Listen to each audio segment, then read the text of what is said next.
Hi everyone, welcome to this hip control Pilates session where we're going to be focusing on a series of exercises that will help you improve the precision of your leg aids in the saddle. We're going to start on your back in the abdo prep position. So if you can have your feet and knees approximately hip width apart and find where your low back, tummy and pelvis feel fairly neutral for you. So that's wherever feels natural, it's not arched upwards, it's not pressed downwards, wherever feels neutral for you.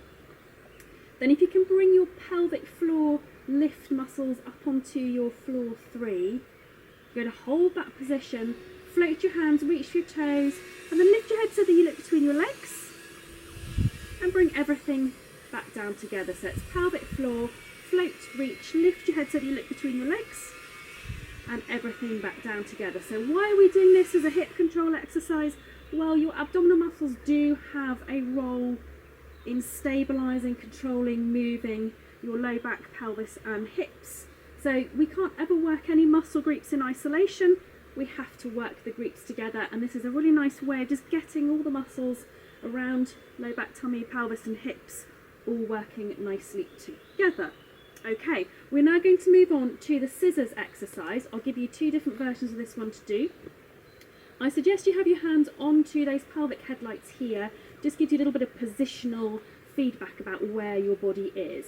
Again, before you start, pelvic floor onto floor 3, and you're bringing one leg up into that tabletop position and down, and then bringing the other leg up and back down. Pelvis is staying really nice and still, all that movement is coming through your hips. If you find that easy, you can start from your tabletop position and do the reverse. When you're doing this one in particular, be very conscious of what's happening through your ribs and tummy. Watch that as you take your leg down, you don't find yourself arching upwards with your ribs and tummy going up towards the ceiling or the sky in my case. We're looking at this movement coming from your hip. Apologies for the background noise, got some work going on in one of the houses over the road. So low back, tummy and pelvis are staying still, you're moving through the hip only.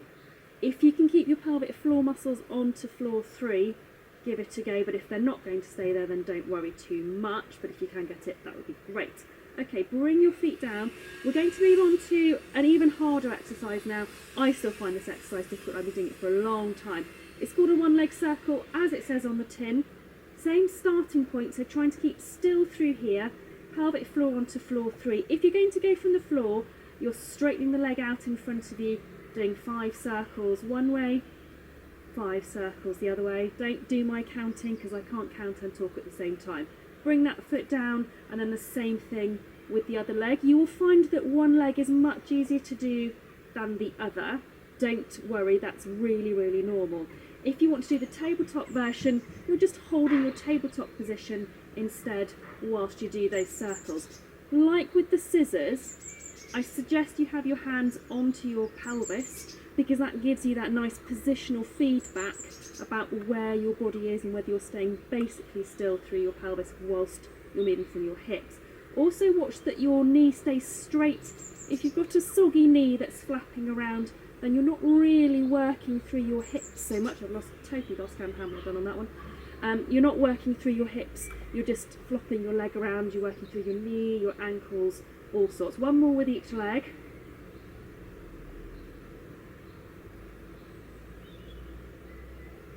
Last one.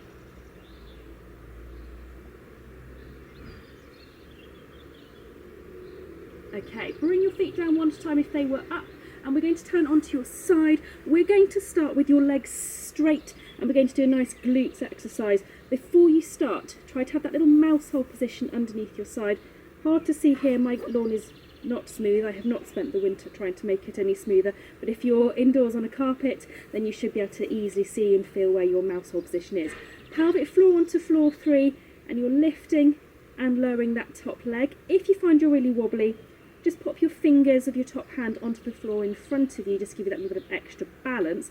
But if you can go without, even better, because then it just shows that you're able to use the lower leg, the leg you're lying on, to give you that extra stability. Okay, then we're going to change it.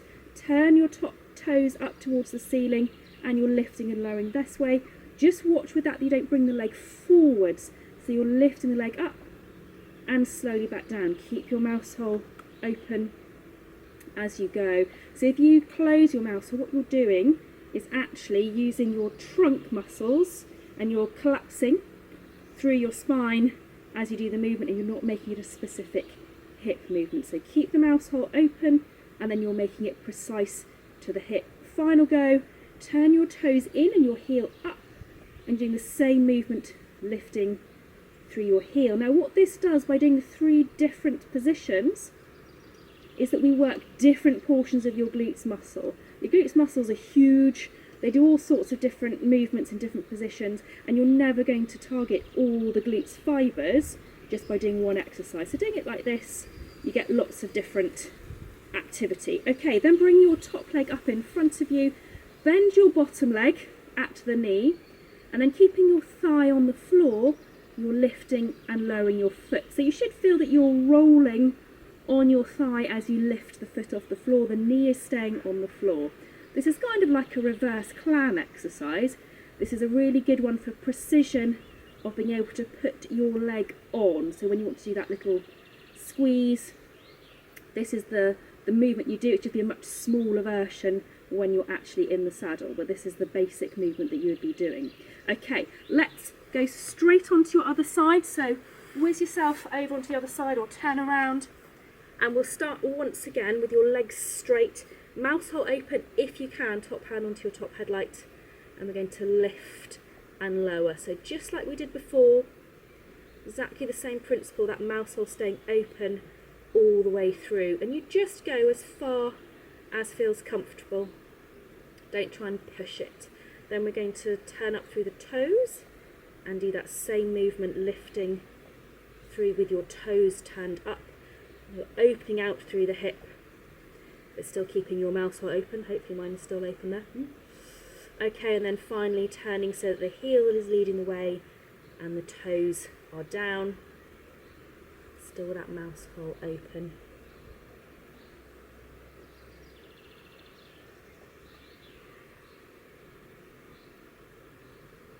Okay, and then again we're going to bring that top leg up in front of you, bend that bottom leg, and you're lifting and lowering through the foot, feeling that rotation happening through your thigh, through your hip, with your knee staying on the floor.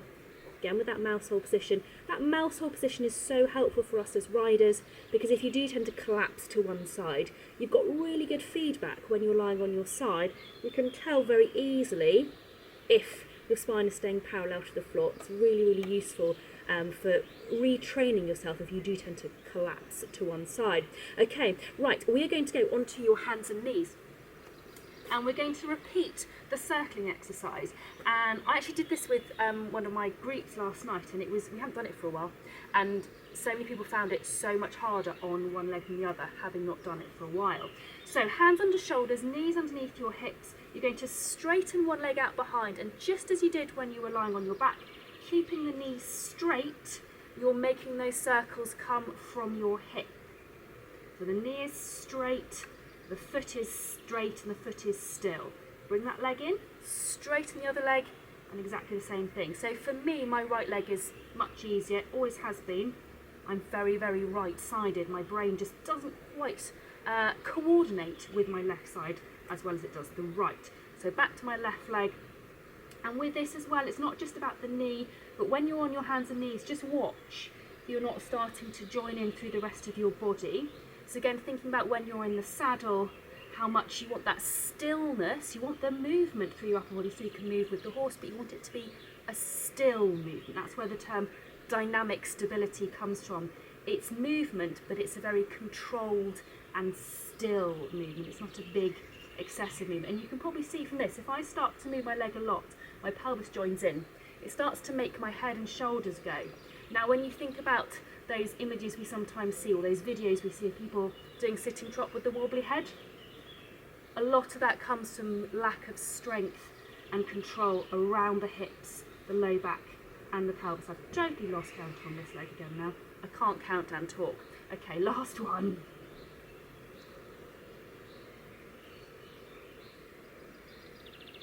Okay, keeping in the same position, we're going to do some hip arcs. This will be much easier for you if you're on a carpet or a harder floor, not so easy on the grass. So pointing one leg out behind you, straight at the knee, sliding the foot to the side, behind and in. Same with the other leg, behind, out to the side, behind and in. So this is much easier than the one that you've just been doing, but you want to be really careful because it's very easy to overdo this one, particularly if you go too quickly and you end up doing this. Now what I've done now is just scrunched up through my side. I've used my spine to create that movement.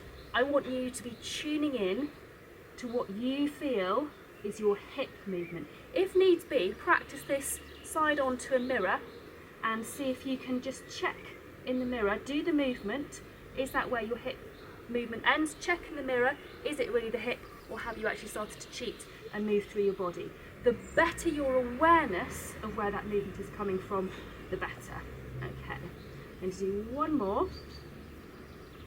Super. Okay, then we're going to come up into kneeling, have one foot on the floor in front of you. Think of those headlights. You're going to tilt your headlights up towards the ceiling and then push your pelvis forwards and ease back off. And again, tilt upwards and push forwards and ease back off. We'll do this one more time. So tilt upwards, push forwards, ease back off. And we'll do the same with the other side. So keep going. I'm going to try and talk and give you instructions at the same time.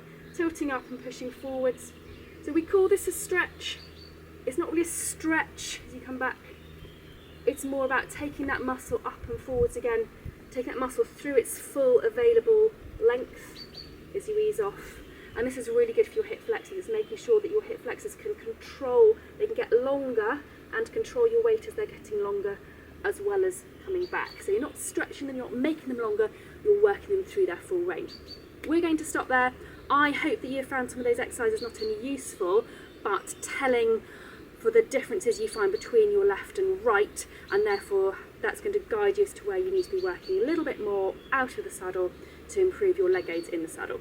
Thank you so much for watching. If you haven't already subscribed, please do so, and share the word amongst all your horsey friends. Take care, bye bye.